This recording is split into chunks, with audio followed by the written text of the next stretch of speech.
خوش آمدید دوستو، آپ سب کا سواگت ہے۔ میں ہوں ڈاکٹر اشتیاق احمد۔ ہماری جو سیریز اب پرنسلی اسٹیٹس پہ چل رہی تھی، اس میں کچھ دوستوں نے کہا کہ جی آپ گلگت بلتستان کی سچویشن پہ بھی بات کیجیے۔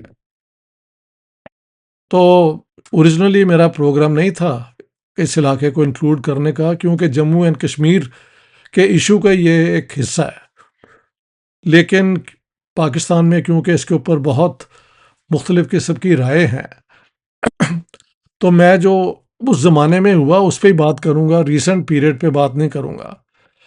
بات یہ ہے کہ یہ گلگت بلتستان جو ہے ناردرن ایریاز یہ کہلاتا رہا پاکستان کے اندر۔ ہاں جی، اس پہ بعد میں بات کریں گے، لیکن یہاں کے جو لوگ ہیں وہ ان کی کئی زبانیں، کئی ان کے ایتھنک اسٹرکچر، اور آلدو پریڈومننٹلی مسلم آج، تب بھی یہی تھے، لیکن اس میں کچھ علاقے شیعہ ہیں،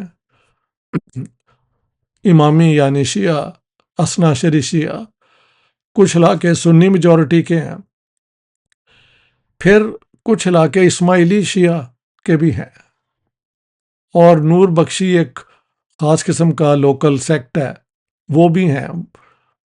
تو اس قسم کا یہ اسٹرکچر ہے۔ گلگت بلتستان کے اندر پرنسلی اسٹیٹس بھی ہیں، نگر اور ہنزا اور یہ سارے علاقے۔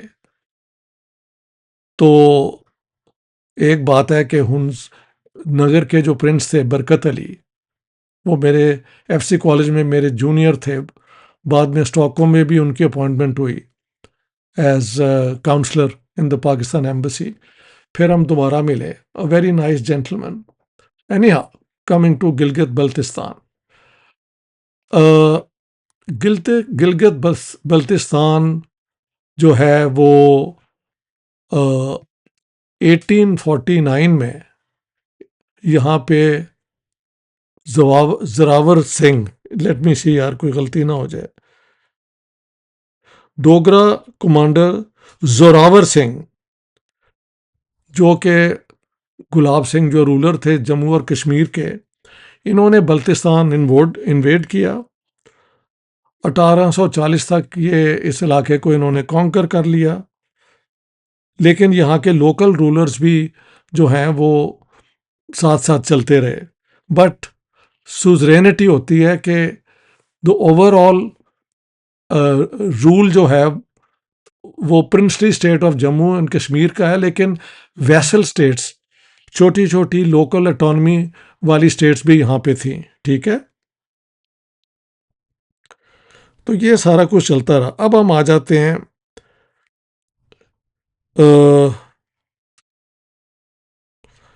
Let's come back to the first Kashmir war. 22 اکتوبر کو 21-22 کی رات کو جب پاکستانی ارریگولرز اور یہ ٹرائبلز انٹر ہوئے، تو یہ بلتستان، گلگت بلتستان میں بھی ایک موومنٹ شروع ہوئی، اور وہاں پہ ایک برٹش میجر تھے، میجر براؤن، جنہوں نے on his own initiative apparently اعلان کر دیا کہ پاکستان کا جھنڈا، اور جو وہ تھا گورنر وہاں پہ مہاراجہ آف کشمیر کا، اس کو اریسٹ بھی کر لیا، گنسارا سنگھ یا کچھ ایسا نام تھا۔ تو 1 نومبر 1947 سے یہ علاقہ because of Major Brown Pakistan کے ساتھ آ گیا، اور پھر یہ پاکستان میں اس کو ناردرن ایریاز کے نام سے کہا گیا، ٹھیک ہے۔ بعد میں یہ جموں کشمیر کا ایشو جو ہے 1 جنوری 1948 کو انڈیا لے گیا، یونائٹڈ نیشنز، یہ سارے مسئلے وہاں پہ ہو گئے۔ اچھا، بڑی انٹرسٹنگ بات ہے کہ ایویڈنس یہی شو کرتا ہے کہ وہاں کے لوگ گلگت بلتستان کے چاہتے تھے کہ اس کو ایک پاکستان کا پروونس بنا دیا جائے، لیکن پاکستان گورنمنٹ نے یہ نہیں کیا.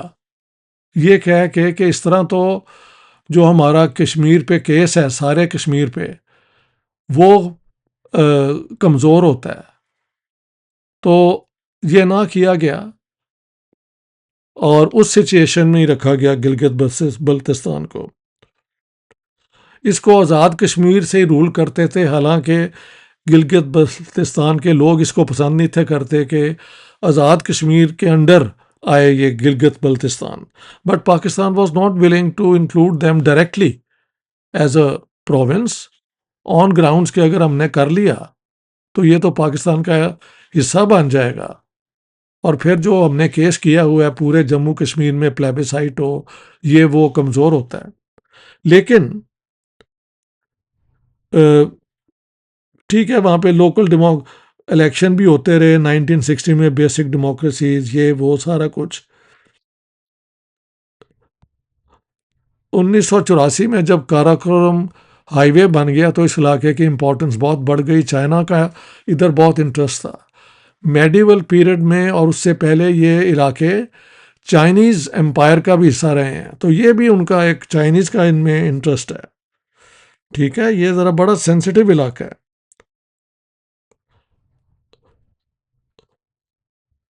سو وہاں پہ currently Gilgit Baltistan is neither a province nor a state. It has a semi-provincial status.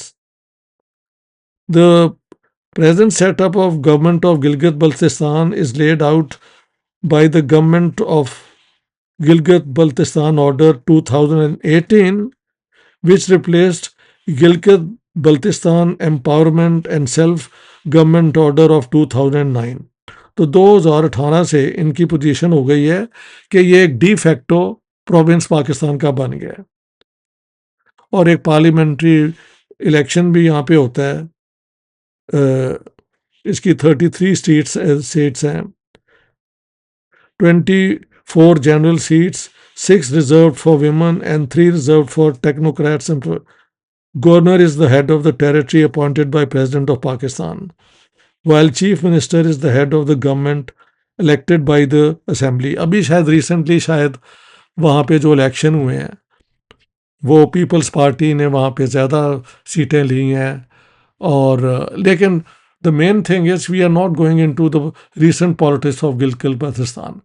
لیکن جب یہ کشمیر کی وہ پاکستانی ریگولر گئے تھے نا اندر ٹرائبلز کے ساتھ، تو گلگت بلتستان میں میجر براؤن برٹش آفیسر نے آن ہز اون اس علاقے کی انڈیپینڈنس، اس علاقے کو پاکستان کا حصہ بنانے کا اعلان کر دیا،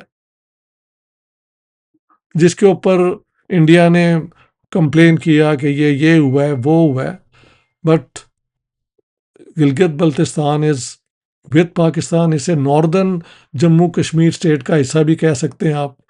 ایک زمانے میں اسکردو کے ساتھ اس کا بنتا تھا، لیکن since then these northern areas are with Pakistan. یہاں پہ میجورٹی یہ سمجھ نہیں آتی کہ سنی ہے یا شیعہ ہے. غالباً مجھے لگتا ہے سلائٹ شیعہ میجورٹی ہے، but I am not sure and I don't want to get into this mass.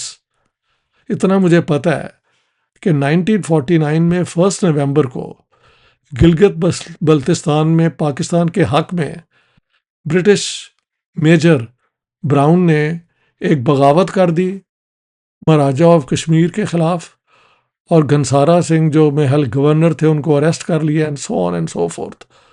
تو تب سے پاکستان کے پاس ہے گلگت بلتستان.